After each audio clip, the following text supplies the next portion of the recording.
Hey guys, welcome back to the channel. Welcome to another video. It is another plea to FSG and Liverpool to give Mohammed Salah whatever he wants. We talked about this video in the past, but yesterday another sort of part of this story came out.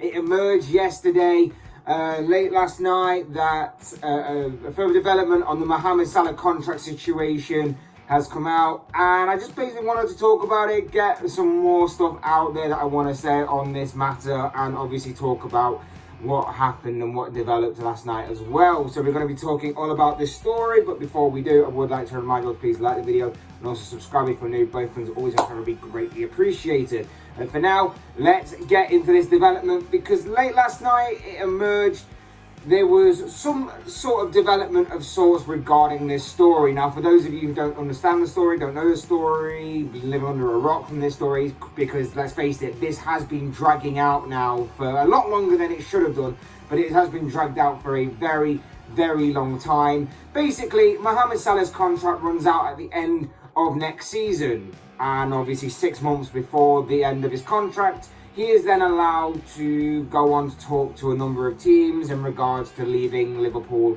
on a free transfer. Could possibly happen, might not. We don't really know yet, because obviously the clock is ticking down his contract, and Liverpool and Salah have seemingly been locked in negotiations for a long time with no kind of breakthrough. No kind of side is conceding their argument, their point, and to what they want. Last night, obviously, with the build-up to the Brighton game, Jurgen Klopps came out in his pre-match press conference and basically stated, Mo definitely expects the club to be ambitious, and we are. It's Mo's decision.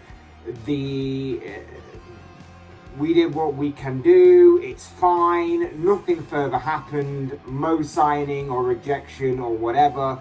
We just have to wait. Completely fine, no rush. Those were the words of Jurgen Klopp when asked about the Mohammed Salah contract situation in his pre-match press conference with Brighton, of course. Pretty much what Klopp's been saying all this time in regards to there's no rush on this, there's nothing to worry about, it's just taking a little bit longer than we expected, but everything should all be sorted out and it should come to the outcome where Salah is staying, it seems. He's pretty much stating that Salah is not signing though due to him having question marks over Liverpool's ambition, being unsure over Liverpool's ambition, seemingly stemming from signing players. Of course, that's probably where the most signal of intent in regards to ambition is probably kept in the signing of world-class talent. And whilst there may be an element of truth to that, I do have to call it out and say that surely that has to be a cover for the real issue, and that is of course the Egyptian's salary, right? We know that the salary has been a stumbling block in these negotiations. A lot of journalists, a lot of people with so-called inside knowledge have all claimed that Salah wants a salary that FSG are not willing to pay. He's demanded a substantial amount of money. I think it's an appropriate amount of money given the type of player he is and how he's conducted himself and how he's been so consistent over the recent years and since his arrival at Liverpool. But him demanding that kind of money would obviously seemingly break the FSG mold and structure that they put in place of how they conduct their financial business with players. And it seems that both sides are really stubborn on this particular issue. What followed yesterday's pre-match press conference from Klopp was a seemingly indirect response from Salah's agent, Rami Abbas, whose simple yet big tweet on this situation was basically just several laughing face emojis, seemingly calling out Klopp for his words on Salah.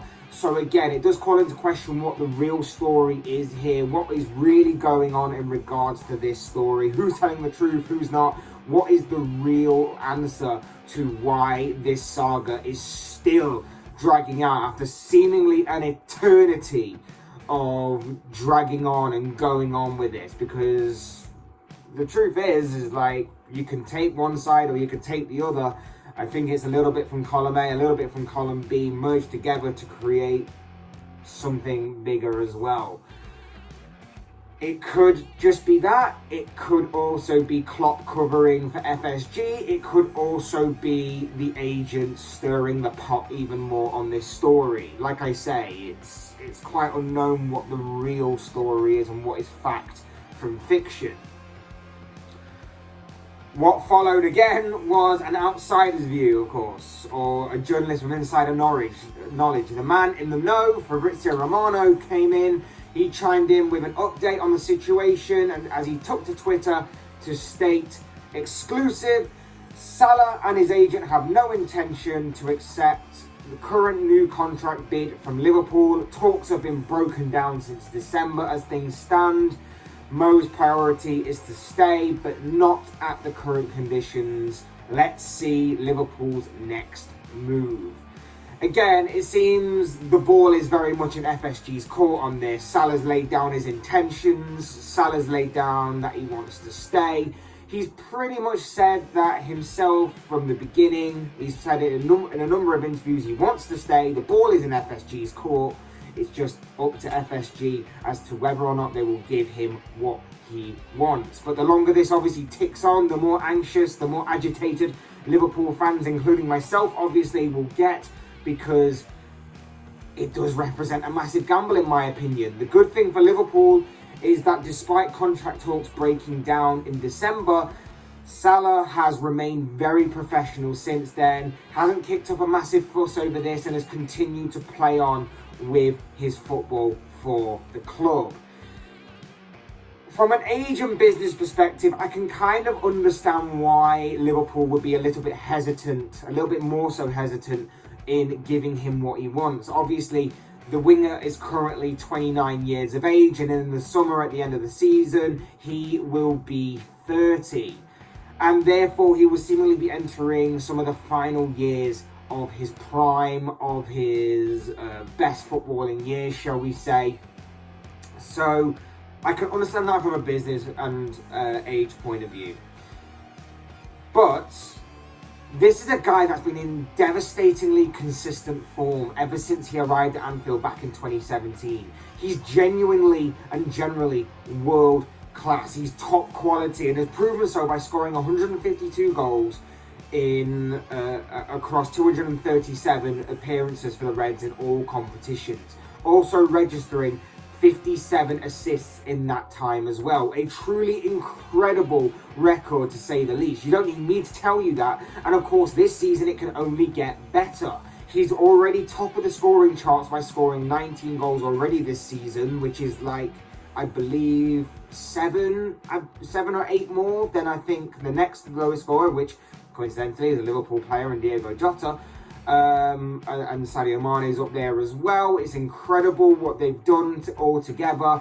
But not only is he top of the goal scoring charts, he's also top of the assist charts as well. He's got 9 assists for the season, so he's top of both charts. And as we know from last season when Harry Kane was up there, everybody made a pretty big deal about it, which is why it's kind of incredible that it's kind of a little bit gone under the radar so far this season. But regardless of that, he's been an incredible and important figure to Liverpool in recent years, and of course this season as well. He's been an important figure in Liverpool's title charge this season, and of course with the big push at the end of the season set to take place from basically this point forward now, with Liverpool competing on multiple fronts as well, including the FA Cup, the Premier League title obviously, and the Champions League. Obviously, he will still remain as big and as important a figure as ever as they look to triumph and be victorious across multiple fronts, with a lot of trophies, and big trophies at that, on the line.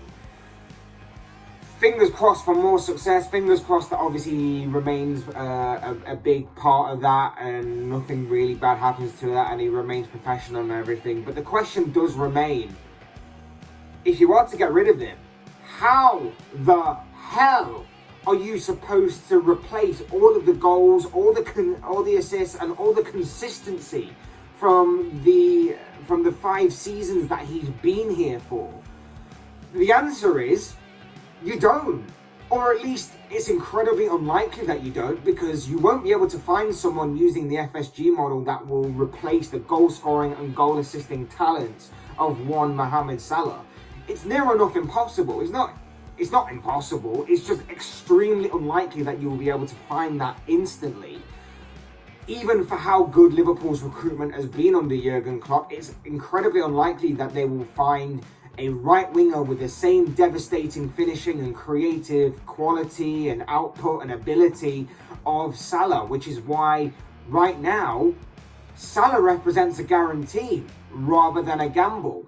But it kind of makes me wonder if Liverpool's good transfer business in the past is something that FSG are using in this situation. It makes me wonder whether FSG are sat there going, basically, Salah, you are replaceable, and we will just move on from you. And yes, Liverpool will move on, Liverpool will replace him, but will they manage to replace the goal scoring and goal assisting output that he has managed to do so consistently over the years that he's been here? Yes, everybody to a point is replaceable, but he right now really isn't, because it would represent a huge risk, a huge gamble to bring someone else in regardless of who it is. You're basically asking them to go and replicate the goal scoring and goal assisting numbers of Salah, and it's incredibly unlikely that they will manage to find that. I guess you could argue it does represent a bit of a gamble for Salah as well, that maybe the grass is greener on the other side. We've seen in the past a number of players think that they deserve bigger and better contracts, and they deserve bigger and better ambition, and to go to bigger and better clubs, and they just haven't quite reached what they outlaid at their previous club, never quite reached their potential, never quite reached the same heights and performance level and consistency as others. And Liverpool have got good examples of that. You look at Philippe Coutinho at Barcelona. For the amount of money that was spent, a massive flop there. He's managing to rediscover his form at Aston Villa, bless him, and you know, it's kind of bittersweet in a way, a little bit as well that he is, but he was a flop at Barcelona. You look at Gini Wijnaldum, who was in a similar situation, wanting a bigger contract and more of a solid answer to his playing time going forward. He's gone to PSG. It hasn't quite worked out there for him. Xherdan Shaqiri. There have been other examples from other teams. You look at Eden Hazard going to Real Madrid as one, and so on and so forth. And even Liverpool youngster in the form of Bobby Duncan had an agent that wanted more for him, and he wanted more for himself. Got in his ear, kind of twisted and turned his mindset, and you know, he's pretty much disappeared, it seems. His career has gone in a bit of a downward spiral since, so it does represent a bit of a gamble for Salah as well to want this, but like I say, he is a lot more proven than any of them in this scenario, and I think, like I say, he genuinely deserves what he wants. To me, his stance on this is completely justified. I've been saying as long as it wouldn't completely cripple the club in terms of financially in the long run, and let's face it, there's little evidence to suggest that that would actually happen, he deserves whatever he wants, and that is due to his consistency on the pitch, and with the goals contribution that he's recorded over the 5 years that he's been here, it is simply phenomenal what Salah has managed to achieve here, helping obviously Liverpool to Champions League and Premier League success, amongst other successes here and there as well. And if he continues the vein of form he's in, obviously he can spearhead Liverpool to more success in the future, and maybe even the immediate future. Like I say, Liverpool is still competing in the FA Cup. They've still got the Premier League title race that's going on, in which they are close behind Manchester City. They've still got the Champions League. Maybe a 7th Champions League title is on for this season. There does seem to be a lot of potential and a lot of limitless possibilities for this Liverpool side, and he can be a main cog in that machine, of course. And not only that on a team scale, but let's face it, on an individual scale, if he wins all of that, if he continues in this rich vein of form he's in, if he continues to spearhead Liverpool to more success, then obviously he's going to be a major contender for the Ballon d'Or as well. There's a lot more to come from this team. There's a lot more to come from Salah himself. And it's something that both Liverpool and Salah can use each other to get to where they want to be. Salah wants to get to the pinnacle of world football. He is at no better place to achieve that than Liverpool, in my opinion, under one of the best, or the best manager in Jurgen Klopps, of course. He can use that kind of structure already in place to get him to that top level if he isn't there already, of course. And he can use that with all the trophies that he would challenge for and everything, all the football he'll play, all the glory, everything he can use. And Liverpool can use Salah in the same vein of form to further obviously gain more reputation and more income for themselves. They can use him for his football, for obviously the trophies that he will challenge for, the glory, the marketing of Salah as one of the best or the best in world football, the global interest that he would generate, and of course the income that would come from all of that combined and much more. Liverpool could further exploit that, and it's a win-win situation for everybody involved. I fail to see how this wouldn't benefit everybody involved. I fail to see why this saga hasn't been put to bed yet by Liverpool handing him a contract and saying, we will give you whatever you want, because it seems that this is a no-brainer in my opinion. Am I confident that he will eventually sign? I'd say I'm still confident, yeah. A little less so than what I was around about December time, but I'm still pretty confident that eventually a deal will be struck between all parties that are involved, because like I say, I think there's too much at stake here that both sides of this can make that they would want to risk losing it. I don't understand why it's taken them this long. I don't understand why it's been dragged out this long. It seems a little weird to me. Is this kind of like a weird motivational tool for Liverpool to inspire Salah to continue to play for a contract that maybe he thinks he's already earned, and what a lot of fans, including myself, of course, think he's already earned? Even, like I say, if he's in pursuit of more trophies and stuff like that. Is this just a way to keep his mind motivated towards playing for himself and playing for the team? Or is this just general stubbornness from FSG, given obviously their approach to conducting business in this nature? I guess only time will tell on that, but like I said, failure to sign Salah to a new contract, to a new deal at Anfield, and if it ends up backfiring massively because they bring in a replacement who isn't good enough and who doesn't kind of fill his shoes, well, you can probably expect a lot of backlash from a lot of angry Liverpool supporters on this, probably myself included. But of course, as I always say, these are just the thoughts, comments, opinions, predictions, whatever you want to call it, of this guy. I want to know what you guys think. What do you make of this big story regarding Mohammed Salah? What do you make of the contract situation? Do you think he will sign eventually? Do you think he will end up walking away? Could he end up walking away in the summer? Will Liverpool possibly prepared to cash in on him? Or do you think he will see out the remainder of his contract and walk away as a free transfer when all is said and done? I'd love to know your thoughts, your comments, opinions, and most of all, predictions on all of the things to do with this story down below in the comment section, because I'm sure it'll make for interesting reading. Otherwise, hit that like button on the way out if you enjoyed the video. Subscribe if you're new or want to see more content like this. Both things are always and forever be greatly appreciated.